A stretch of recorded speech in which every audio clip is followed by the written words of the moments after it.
আজকে আমি রান্না করছি আমাদের সবজির বাগান থেকে তোলা শাক। এই শাকগুলো এত পরিমাণে নরম, দেখেন এক কড়াই শাক কমে কতটুকু হয়ে গিয়েছে। এই শাকগুলো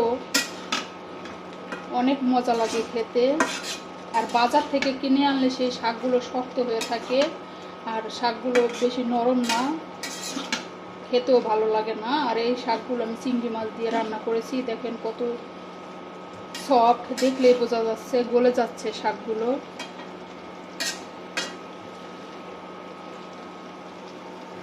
আমি একটু পানি দেইনি, তারপরেও দেখেন কত পানি গলেছে এই শাকের ভেতর থেকে। সতেজ টাটকা শাক, তাই এরকম পানি গলেছে। আমি শাকটা শুকাবো না, একটু মাখো মাখো ভিজা ভিজা ঝোল রাখবো।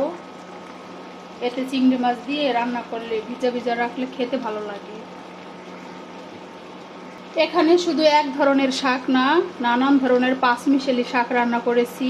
পুঁই শাক, ডাঁটা শাক, তারপরে কচু শাক, মিষ্টি কুমড়ো শাক, এরকম 4-5 পদের শাক মিলিয়ে আমি রান্না করেছি।